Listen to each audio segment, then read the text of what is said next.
My best friend spent months convincing me to leave my husband. Then I found out why. I should have known something was wrong the moment my best friend smiled when I told her my marriage was struggling. At the time, I didn't think much of it. I thought she was just being supportive. I thought she was on my side. Turns out she was quietly waiting for my marriage to fall apart, and she was helping it happen. For context, my best friend Mia had been in my life for almost 12 years. She was the person I called after bad days, breakups, job interviews, and family drama. She was practically family. So when I started having normal marital problems with my spouse, Ethan, Mia became my sounding board. And that's where everything started. Every single conversation somehow turned into Mia, convincing me that Ethan was the problem. He doesn't appreciate you. You deserve so much better. Honestly, he sounds toxic.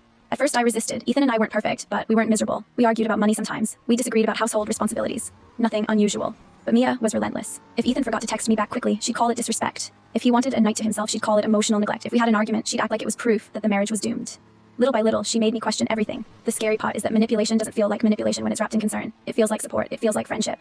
And before I realized it, I was seeing my marriage through her eyes instead of my own. Months went by. Mia became even more invested in my relationship than I was. Sometimes she'd randomly ask if Ethan and I were fighting. Other times she'd bring up divorce completely out of nowhere. She'd say casually, "Life's too short to stay with someone who doesn't deserve you." The strange thing, she seemed almost excited whenever we argued. I noticed it, then ignored it. Because who suspects their best friend? Eventually, Ethan started noticing too. One night he asked me, "Why does Mia seem to hate me so much?" I immediately defended her. I told him he was imagining things. I told him she just cared about me. God, I wish I had listened. Because looking back, the red flags were everywhere.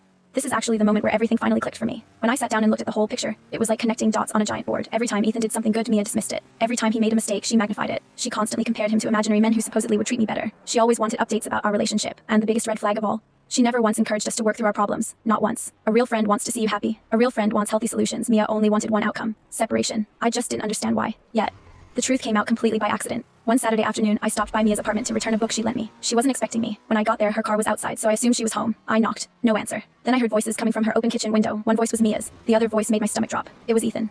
I froze. Why was my spouse at my best friend's apartment? At first, I thought there had to be a reasonable explanation. Maybe he was helping her with something. Maybe I was overthinking. Then I heard Mia laugh, and what she said next changed everything.